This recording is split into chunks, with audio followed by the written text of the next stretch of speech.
Hi everyone, this is Mr. Edelman here with another screencast with you, a current events screencast. We're going to talk about a specific headline in the New York Times that's relevant to real life and also relevant to our study of US government and economics. And we're going to do something a little bit different today. So, in addition to talking about this headline, connecting it to some essential concepts in US government that we've talked about, we're also going to connect it to a specific AP question. Because coming up, you'll have the opportunity, if you decide to take the AP exam online, at home, remotely. And again, the information that's going to be covered this year is only information from units 1, 2, and 3.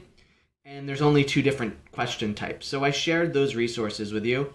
And we're going to also look at how what's going on in the news, specifically based upon this headline, connects to that story as well. It's awesome to think about, again, how much you can learn about U.S. government and economics based upon what's unfolding in the United States and around the world, and also how that could connect and help us learn about government and economics. So today's headline, it says Trump tells governor Trump tells governor they will decide to reopen while New York extends shutdown to May 15th. New Yorkers venturing out in public on Friday evening will be confronted yet by another new reality in a world transformed by the coronavirus. Masks for all.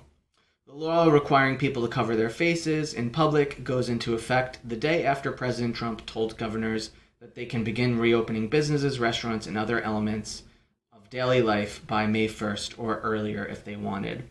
So hopefully already you can see some different levels of government that we're talking about. When we're talking about New Yorkers, we're talking about state government.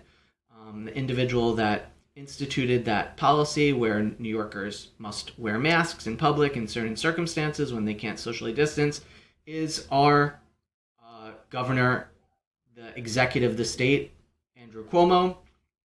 And they're talking about, again, what is President Trump's take on this and what power do they think that governors should have, because Trump is the executive of the country as the head of the federal government. So you can see that there's already some conflict over levels of government. Let's read a little bit more and let's talk about how all these levels of government are playing or not playing with one another during this pandemic.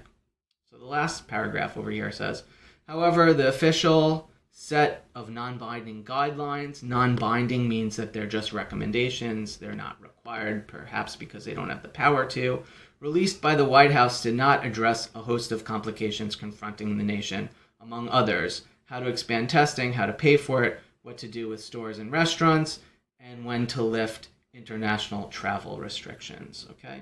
So when we're talking about international travel, that's usually something that the president or the federal executive has power over. But maybe other things like when should restaurants and stores open up that, again, are spread throughout the country. Who has the power to decide that? Is it the president? So in the beginning of the week, he seemed to maintain that he had the full authority to do that, and he could force states or cities to reopen. And then the governors have pushed back and said, no, we are the executives of the state, and we make those decisions. So why is there so much conflict over this? Who's right? Who's wrong? What does the Constitution have to say? Let's take a look at some of those things now. Okay. So let me pull up this chart for all of you. This might take a second. So one of the things we talked about in the beginning of the year was different levels of government. We have a federal government in Washington, D.C., in charge of the whole country. We have a state government. Ours is in Albany, in charge of the state, and we have a local government in New York City. That's city council, that is our executive, our mayor, Bill de Blasio, that's our local government. Okay, and you can see some of the powers that fall throughout. So, like the federal government's in charge of the military, that is an enumerated power. That's something that only the federal government can do, right? The power to tax, that's something that our local government, state government, and federal government has the power to do. That's why we pay so much in taxes. That's a concurrent power. And then we have something that perhaps is just specific to local governments, like raising money to build and regulate playgrounds and parks within a city, right? So one other thing that de Blasio talked about recently was one thing they did already was he closed playgrounds in New York City. And he said that he is going to close public pools during the summer to save money and to also to limit the pandemic and the spread. And there's also a possibility that he might issue an executive order to close all beaches during the summer, right? And so, again, that's a decision that is typically made on the local level. But one through line that you should see throughout all these levels of government, you have the police here. So again, there's city police, there's state police, there's also, the federal government that has a police power too, especially in regards to the military. And so who has the power to enforce what rules, right? So in terms of requiring all New Yorkers to wear masks, that seems like it's something that's going to happen at the state level, and they have a police power for that. But is the NYPD, is Bill de Blasio going to issue the NYPD to enforce that in the same way that perhaps Governor Andrew Cuomo would like to, right? What does Trump think about that in regards to the military power, right? That's the reason why the USS Comfort, that ship that's docked near, I think, Pier 11, right, in terms of to provide patients in New York access to additional hospital beds. That was a decision that was made by the federal government because they're in charge of the Army, Navy, and Marines. So there's some conflict between these three levels of government and in terms of who has the say to do what. And then we talked about what we're going to talk about now in terms of connecting to the APSA's presidential powers. So then there's formal powers that are specifically listed in the Constitution. There's informal powers that aren't. They're unwritten, but they've developed based upon precedent over time. And so one topic that's often asked about on the exam is formal, informal powers and different complications related to that. So let's take a look at this question first. So this was a recent question on an AP exam. It says, a number of factors enabled presidents to exert influence over Congress in the area of domestic policy. That's policy within the country, as opposed to foreign policy, which is policies dealing with other countries. However, presidents are limited in their influence over domestic policymaking in Congress. The Constitution grants the president certain enumerated powers. Those are, again, formal powers that are specifically stated in the Constitution. Describe two of these formal powers that enable the president to exert influence over domestic policy. Okay? Choose two of the following. Define each of these terms. So it talks about mandatory spending, which we talked a lot about, especially in our connection to economics. Party polarization. So that is bipartisanship, right? Again, we have political system is really split through Democrats and Republicans. Democrats, liberals, Republicans, conservatives. Conservatives want the government less involved in the economy and less involved in affairs. And the Democrats, again, would like the government more involved in the economy to help people. They think, let the government tax people more and then use that money to help people. And so this is a good example of that, right, in terms of how the government was going to help people. In this situation, the Republicans or conservatives in some cases, want the government less involved, and if involved, to help business, and the Democrats wanted the government more involved to help people get back to work and to provide people with money, but to help people more than businesses. And a lame duck period. That means that you're not up for re-election. So, for instance, Trump is not a lame duck because he's running for re-election. But let's say he wins in 2020, right? And then, again, that will be his second term, and he's not up for re-election after that in 2024, so he would be considered a lame duck, right? He's not up for re-election anymore. And so, again, if you don't need to worry about re-election, you might make different decisions, and you have people have less influence over you, perhaps, and you can make decisions differently as opposed to being up for re-election. Okay, so let's go back to looking at some of these powers. So some powers that we might want to look at. Again, we talked about the president being the commander-in-chief of the armed forces. And so again, that plays out in terms of if he wants to use the military to provide aid during the pandemic, or use that Army Corps of Engineers, which have been used to build hospital beds in the Jacob Javits Center, which has been used to provide New York with that floating hospital, the USS Comfort. Okay, he can do that because he is Commander-in-Chief. Let's see if we can connect another one to the pandemic as well.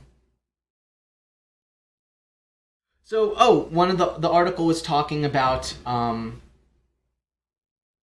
this would be a foreign example, but in terms of deciding when the U.S. is going to be open, or travel restrictions to other countries. Are we going to let people in? Or are we going to let people travel to other countries? So that's negotiating treaties or issuing an executive order in terms of issuing visas or travel restrictions. So that's something that the president can do with a formal power as well. Okay. And so let's look back at the question to see, in addition to that, what the other parts and what other information that we can use.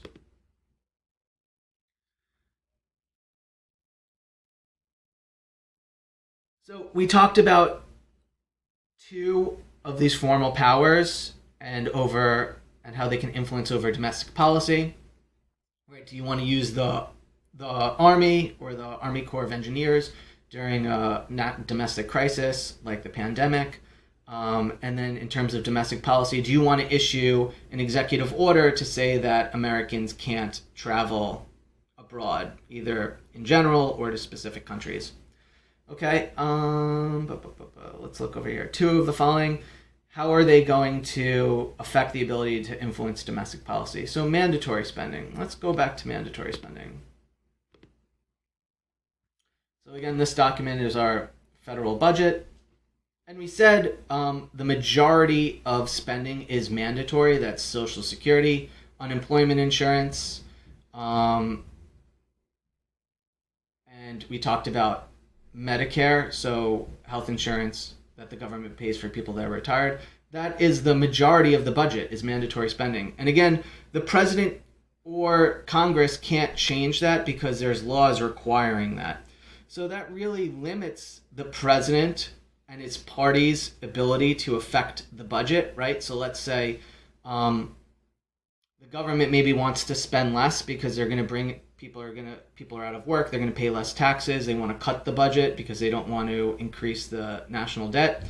Well, they can't cut these areas, right? They can cut other things. They can cut military, they can cut transportation, food and agriculture, veterans benefits. They can cut these things. They can't cut this unless those laws are changed. And again, that would be Congress to change those laws, and that's probably not going to happen anytime soon. So that limits the president's ability to conduct domestic policy. So that's one thing. Party polarization. So again, Trump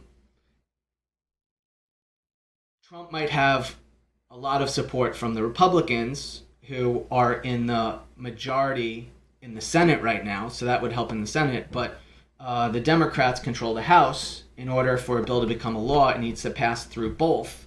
So that might make it more difficult for the president to conduct domestic policy because of party polarization.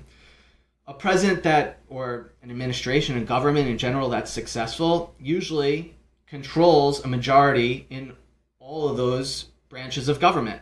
And when that's not the case, things become more difficult. So the Republicans and Trump, they have, I would say, more control or more say over the courts. We talked about that in our last screencast. But again, the party polarization now, the fact that the Republicans don't control Congress overall, would make it more difficult for the president to manage domestic policy. And then finally, lame duck period. So again, if you're up for re-election, it might make it more difficult to conduct policy because you have to make those decisions, hopefully, in a self-interested way to get reelected, or at least the self-interest of your party. So that's something to consider. Again, if you're not up for re-election, you could make those decisions without worrying how it's going to be interpreted by voters for the next election.